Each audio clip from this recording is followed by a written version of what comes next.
Hello guys, welcome back to Netcode-Hub channel. I am Frederick, as you know, and I'm happy to have you here today. I have received a project from a company that I'm working on currently, and that is employee management system. So I have planned to do this project with you.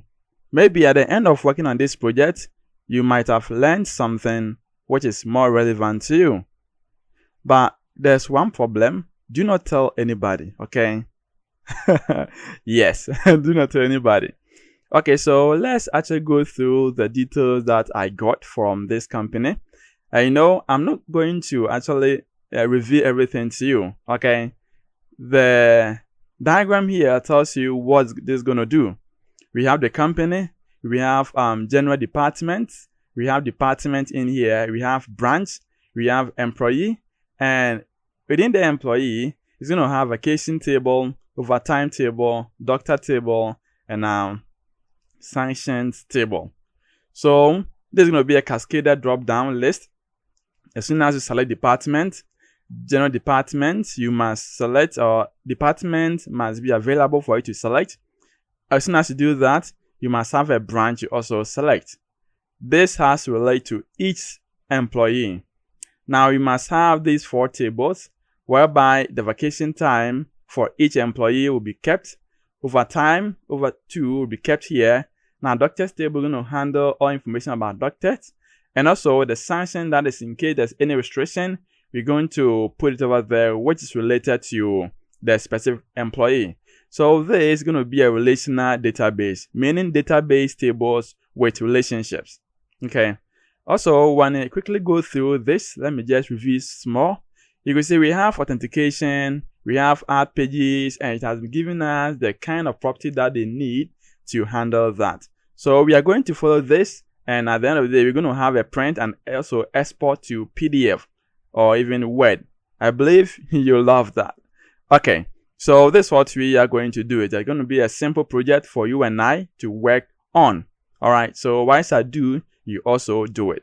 I'll put it in a small videos, and at the end of the day, I'm going to put all in one video. So even if you couldn't watch or you missed any part of the video, you check all in one video and you're going to find it in there.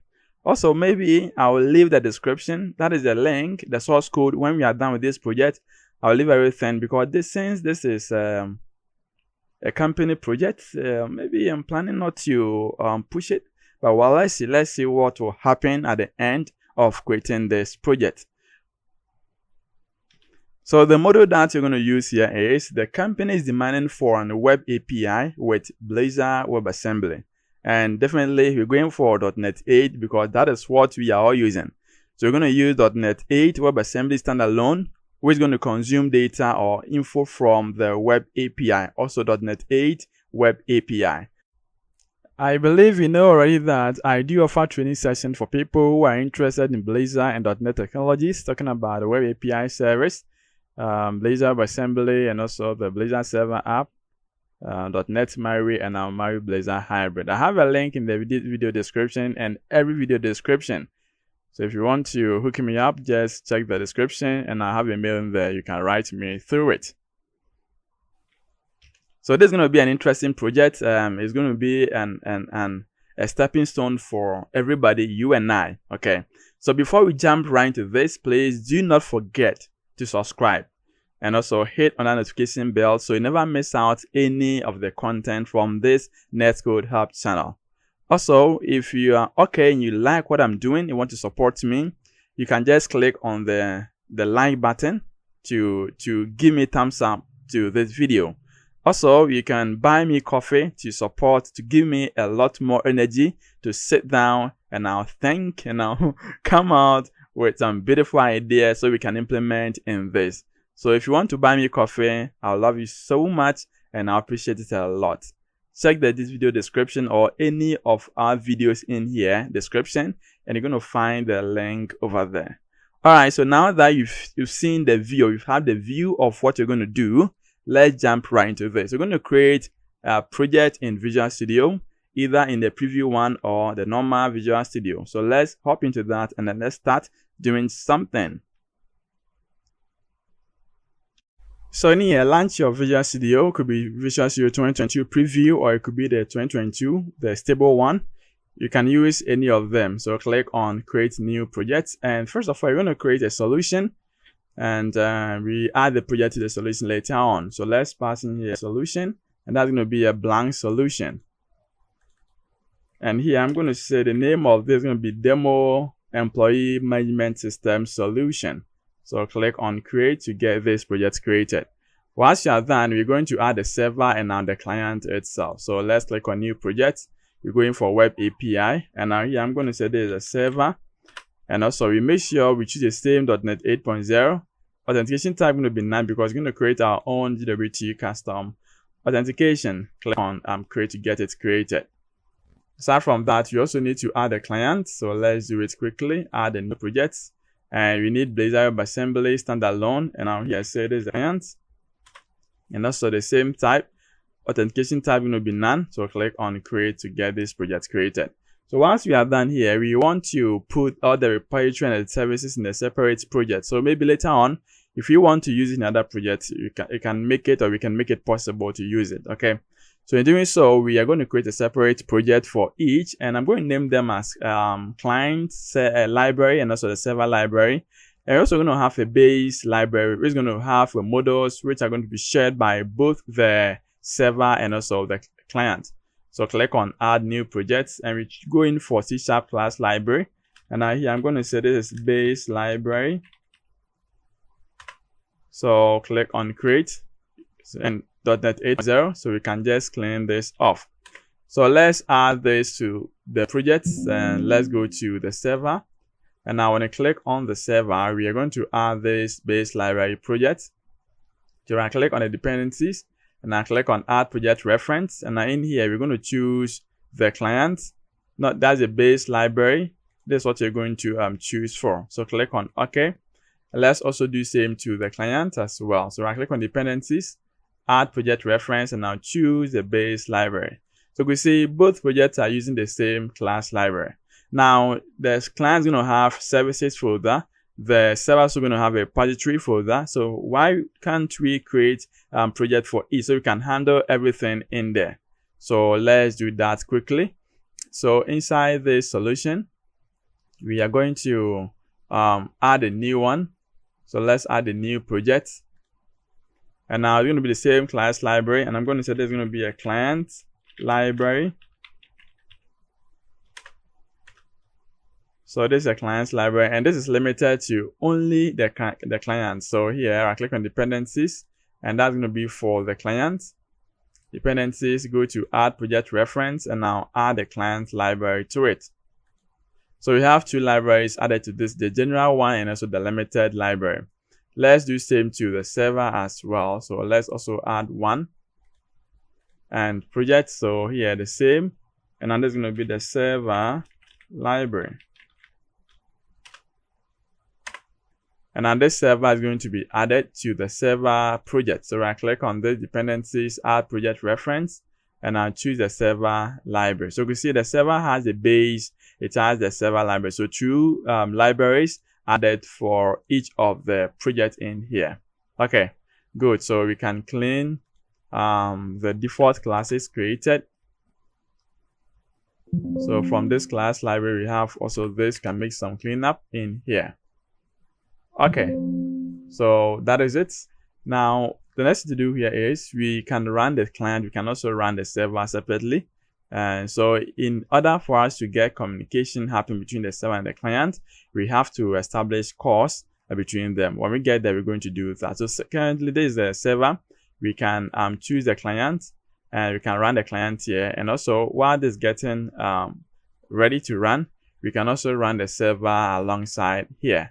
So I click on the server, and now let's wait for this to get. Then you can now go to start without debugging. We can also run this. So we're going to work on the server first, then we also work on the client as well.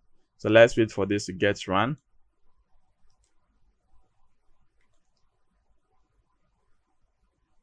So while this is preparing, let's see. So solution, right click on the server too, and now we can click on debug, and I'll start without debugging. So this is also going to start with that again.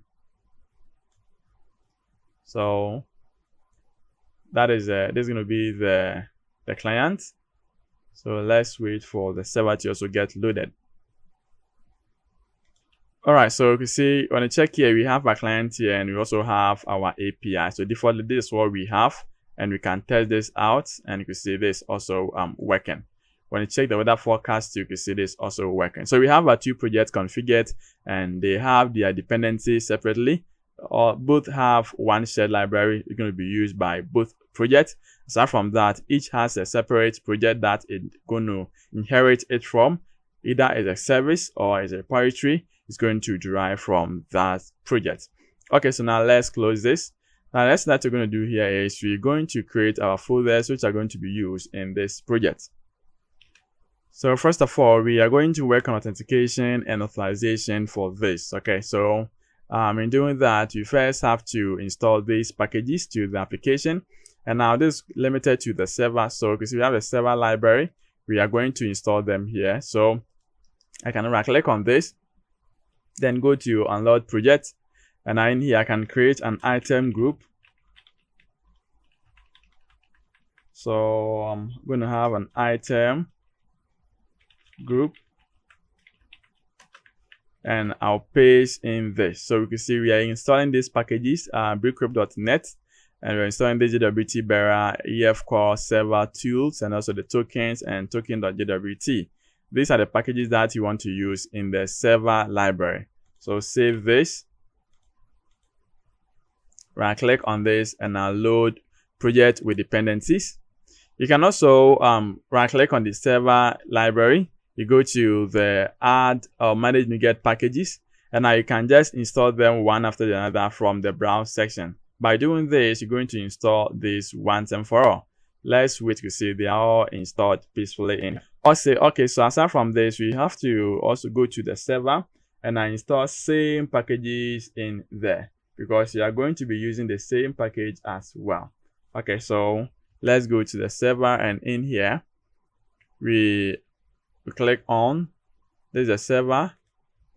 So I'm going to right click on this, then you see unload project, and in an item group. So I'm going to paste them here, and here too we are installing this. We don't need a component server because I'm not using core hosted projects.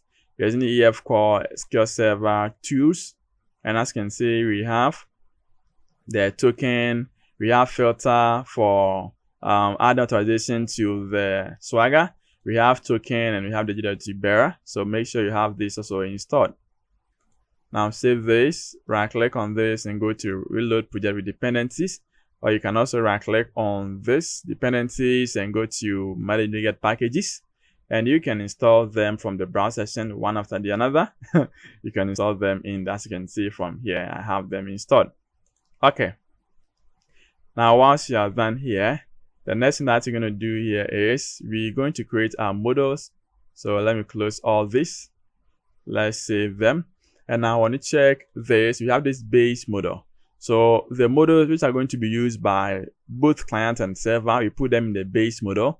And now the models and methods which are limited to each project is going to be put inside the limited or its private project. Okay, so from the base project, we're going to be using DTO. So we have to create our DTO. This is going to be the base project. So right click on this. Let's add a new folder, name it as DTOs, and you also have to create a new folder, and I name it as entities. So these entities are going to be used by both. So let's say this is going to be used by the server. Okay, so the entities can be in here, but since it's going to be the shared one, we want to put the entities in here. So add this, then the new folder, and now here is going to be the entities. Aside from that, you're going to have our responses. So let's also create one folder and name it as responses. So we have our responses in here.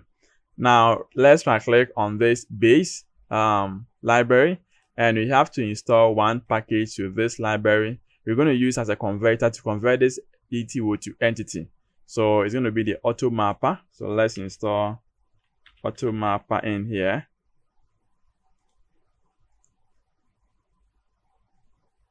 So let's wait to have it installed. So maybe if you're going to be using it here, we have to install this package in there. And also where we need to use, maybe even in the client section, we also have to install this package in there. But don't worry, when we get there, we see what you're going to do next. So once you have this installed, we have also our DTO folder and our entities and responses folder created. Now we need to create folders to each project, because from the client section it's going to have services, and also from the server section it's going to have a repository. So let's put them to their projects, that's their libraries. So here when you go to this client section, it has the client's library. So in here right click on this and we can add a new folder to this. And this is going to be services, because since the client is going to consume a service from the API, and in the service you're going to have a contract and interface. Contract are the interfaces.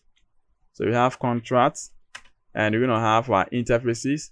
So these contracts are the interfaces, and we're going to have the repository as implementations. So let's have a name in here, implementations. Now within the same thing in here, we can copy this folder. And now from the server section, server library, we can also paste them here. And now this is going to be our repositories.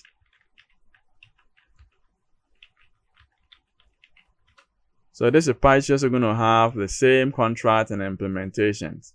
Okay, so now we have this set. We are going to create our entities. So the first entity that you're going to create is going to be an employee.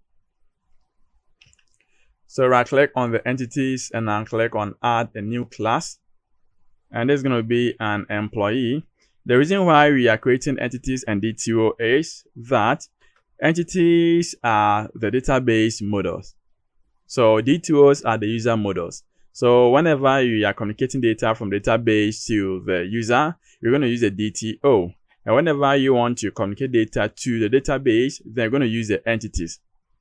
Okay, so entities are the native of the database, but the DTOs are what are going to be used to transfer data from the natives to the user. All right, so let's keep moving. Now we have this class created. We can remove all this, but there are some properties which are very common, or it's going to be common to all models. So in those properties, we can create a base entity and now put those properties in there so we can inherit from them. Okay. So we are trying to skip repetition all the time. I normally say try not to repeat yourself. So let's have this base entity. And now in this base entity, we want to have an ID and our name, which this property are going to be available in all models that we are going to be creating. So let's say we have this, and that's going to be the name. And in here, then we're going to have a relationship in here. So let's also add a relationship to it. And this is going to be one to many. So we're going to have this relationship here. Let's say when you create a different model, we're going to have this relationship. So now let's move on. Now we have this employee. Okay. Now this employee, it has this list of employees, but we're not going to inherit this employee. We're not going to inherit this base entity inside this employee, because this employee has its data, its properties already. But when you get to the other models, that is where we're going to inherit from. So let's keep moving. Now within the employees, we need, or maybe we can still simplify this. You can see we have this relationship as one to many. So within relationship, this is what we can do. From this entity base, we can add another class and now name it as relationship. Okay, so this is a relationship. And now here, we can just grab this, make it as public. And from this base entity, we can then move this relationship here and now to this model. So this is going to be, this model is handling the relationship, and that is one to many. Okay, so let's remove this here. And now when you go back to this base entity, it has name, ID, and a name, right?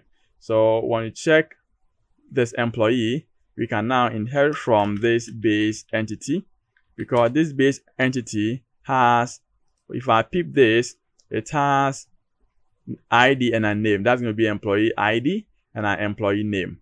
Okay, So we can add the rest to this. Also, we want to add the following properties in here. We have civil ID, file number, full name, job name, address, telephone number, phone type, and also the other. These are the properties, or these are the instructions given from the company.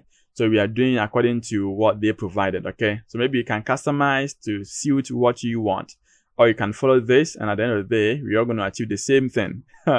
Okay, so we have this created. We need to also create our cascaded models, and it's going to be the general department. So let's create our model. So the first one here is going to be entity, and let's add a new class. And so this is general department. This general department is going to inherit from this base entity, and that's all. We have everything because the department needs an ID and our name, and this base department has it. So there's no need for us to repeat it again. Very simple one, you see. Let's also create the next one, and this is going to be department. So the company needs general department, and it also needs a department. Let's add a class, and this is going to be department. And now this also is going to inherit from the base entity because department has a name and our ID. So we save this. So we are trying to skip all the repetition that you're going to be making. So try to do that. Do not repeat yourself. Keep it in mind all the time. Okay, now once you've done this, you can also handle branch. Branch also have the same ID and our name. So let's handle the branch in here.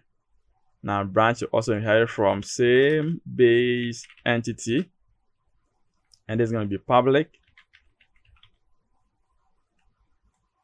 Very simple. The next one here, you have town. And now this town is when user is registering. That is where we need this town. So we're also going to have an entity. So let's create that. And now a town is going to have an ID and also ID and our name. So we make this as public. And now since it's going to have ID and name, we can inherit from this base entity. And that is all. Very simple one. Okay, so we have our models in here.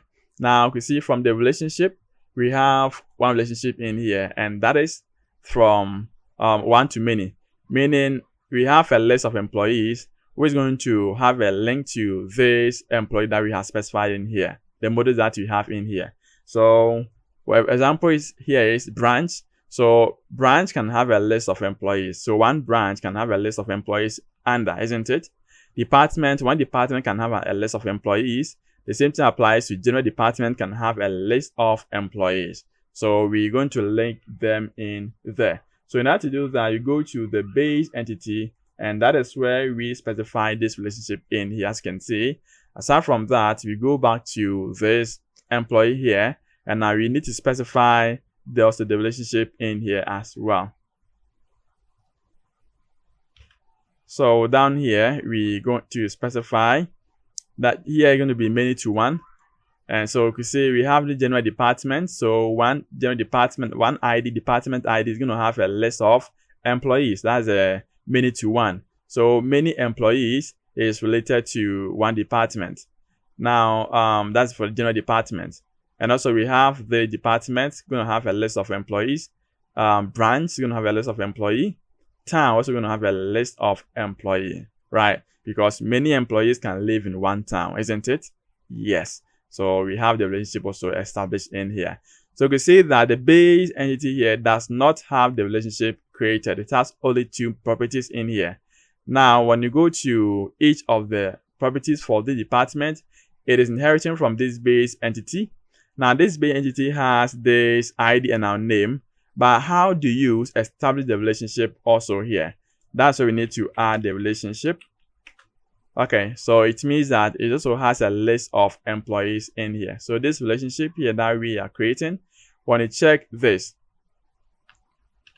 but I think there's an error here because one class cannot have a multiple classes as a base, right? So maybe this is what we can do. Since we have this base entity, we can just modify this a little bit. So we can just go in there.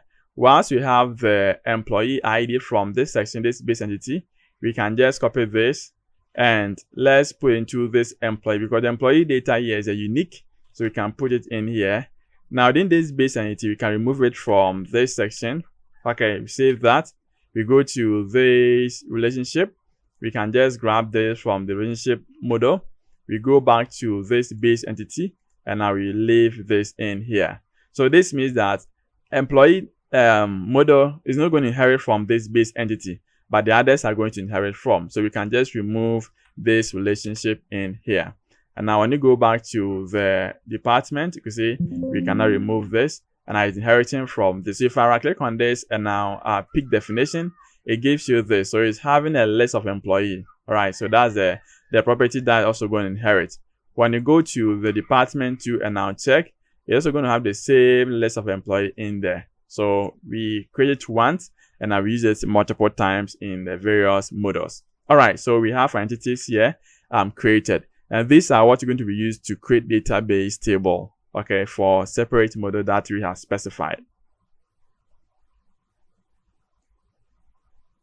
The next thing that we're going to do here is we go to the DTO, and now we are going to create an account, because you're going to have authentication system to this.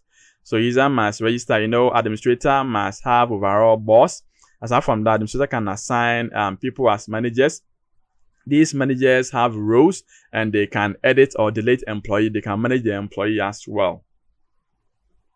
And maybe an employee can also update its data, its information. Okay, so there's a hierarchy of roles, and need to also do that. So for now, let's handle the registration first, then we see how to handle the roles too. So in the DTO, we need to create one model, and that's going to be the user. So let's create a model to handle that, and this is also going to be saved. Okay, so this is going to be an identity entity. So let's add to the entity. It's going to be a class, and I'm going to say application user. Now this application user is also going to inherit from something. Let's also create an base entity as well. Now application user is also going to inherit from this base entity, because the base entity, the base entity has a list, right? A list of models or a list of employees. And in that, you don't want to inherit from this. So maybe the application user, we can implement our own. We go to this base entity. Now it has, we need an ID, and now we need the name. We can just make a copy of this.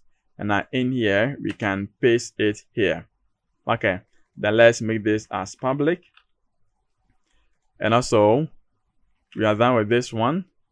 Let's go to this application user. So we have the name, we have the ID, the name, and we need to add few more stuff. That's going to be the email and now the password. So maybe we're going to have this email and we're going to have the password here.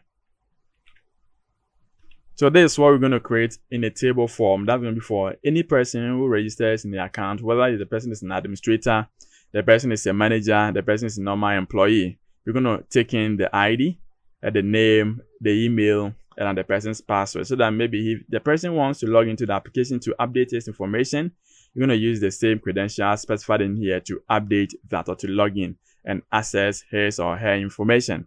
I believe this is clear. Okay, now let's go to the DTOs. So within the DTO, we're going to create login and registration, right? So let's create our login. But before that, we need to also create a base model here, because you're going to be using in both. So let's have a account base. Now this account base, we're going to have something like email and our password. Now the email and password, we're going to decorate it with this validation attribute. So you can see we have this, we have email, we have password, because when you check the registration, you're going to need user email and user password. When you check the login too, we're also going to use user email and a user password, isn't it? So it is better you put them in a class. Now we can inherit from this class as well. Okay, so it is an object-oriented programming. Okay, put them in separate classes and I'm calling them, inheriting from classes, and do a whole lot of stuff in it, making the application very simple and easier to read as well. So once we have this account base, we also going to have our login. So in a DTO, we're going to have our right click on this, and this is going to be login. Now in this login, you know, when the person wants to log into our application, this is public. The person must provide his username and email address and password. And now we have this specified in the account base. So here we just inherit and we move on. Let's go to the register. Let's add a new class. And there's going to be a register. Now with the register, we're also going to do same. And in that, you're going to need person name, person's email, person's phone number. Maybe not phone number because phone number is going to be taken already from the employee data. So maybe in here, we need these features. We need a password. Okay, so we're going to compare this. We need name of password. We need just a full name. We need confirm password. And also we need a password and confirm password. And also we need an ID, isn't it? And they can be found in the account base. So we specify them here. So you have two properties in the account base, and they are going to be added to this, making 4. So that's going to be the ID, name, password, and our email and our confirm password, right? So these are the properties that we need in here. So these are the models that you're going to be using for now in this. All right.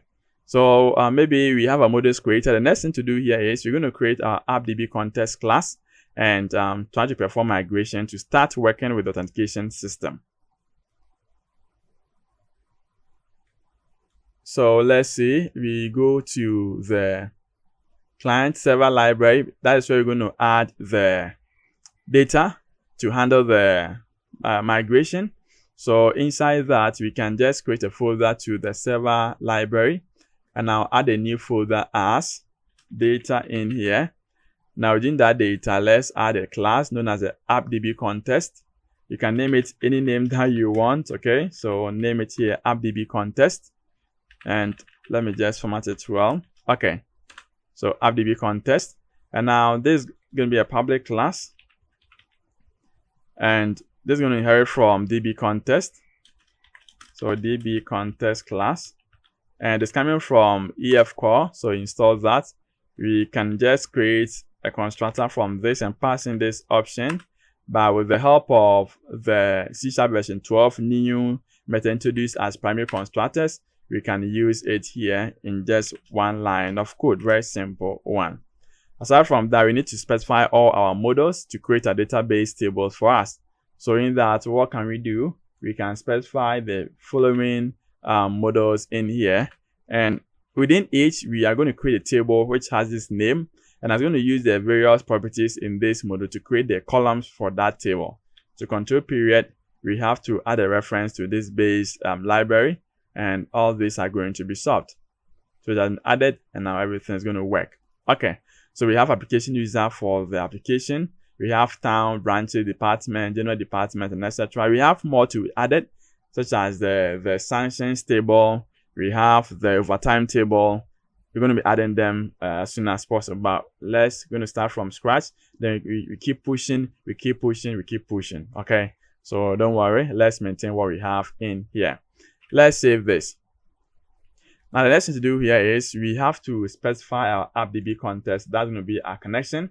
So from this connection, we go to the server, and as you can see from here, we have a file known as the app setting.json. So in here, let's specify our connection on top here. And now with this, I'm going to say there's going to be a demo employee DB. That's going to be the name for the database. So just specify yours, and I'll do same, and now let's move on. So once you're done with this, we need to register the database connection, and also and perform migration with this first. Okay, so to do that, you go to the same program from the server session, and then in here, let me give space here. So this is starting, and this is going to be builder.services.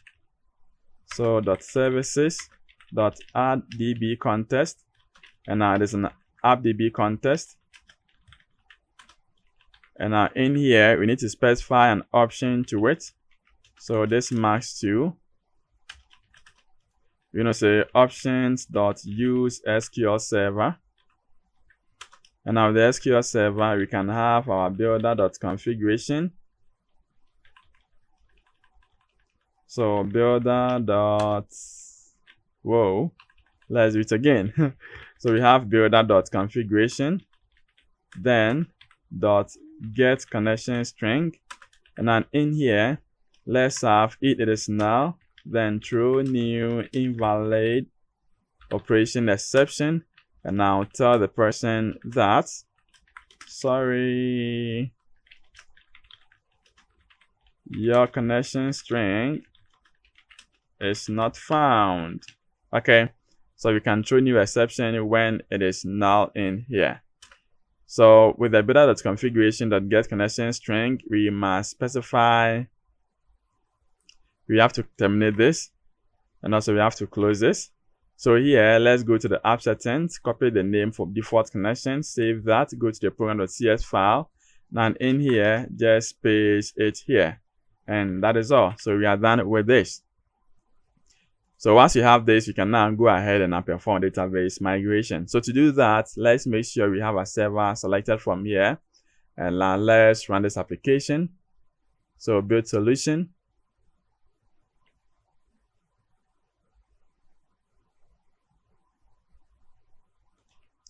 So while this is done, you can see we have 5 succeeded. We go back to the package manager console from here. If you can't find it, go to views, not views, go to tools, and you can see we have it here. You get package manager and then click on the console. So in here, let's make sure we make the server library project. Make a startup one, because when you check this, you can see that from here we have the app.db context class in this project. So we have to select that whilst we make the migration. So let's say add migration, and now let's say -o, that's going to be the output. There's a folder called data, open it, create another folder as migration, and do all your stuff in there. So we need to specify name, and I'm going to say this is first. So let's do that. While this is building the project, let's click on the server and now go to this, and now from this invariant globalization, set this to false, because trust me, if you don't do that, you're going to have error trying to update the database. So let's update it, update-database. Quickly, let's do that. And it's going to run the command to create all these tables in a database for us. So while this is running, we can just go to SQL Server Object Explorer. If you're not finding this, click on Views. And you can see it's over here. Click on this, and here, let's wait for this to get loaded so we can see our server. We see we have this, the desktop. Click on this and open it. If you're not finding this, click on this icon, this plus. So add a new connection to this, and maybe you can select the local and also set this trusted connection or trust certificate to true, and click on connect, and that is all. So we have to open, that's the demo employee DB. We open this tables, and these are the tables that have been created from this migration file in here. It's going to be listed. Let's give it some seconds to get loaded. Yes, we have application user, branches, department, employees, general departments, towns, and etc. Right? So these are the tables that we have. So for now, we have everything working as expected, and that is it for now. So the next video, I'm going to talk about starting creating a repository for this, creating the interface and the implementation to handle employee data addition, and also making an update and do a whole lot of stuff in it. For now, take care, and I'm going to catch you up in the next video.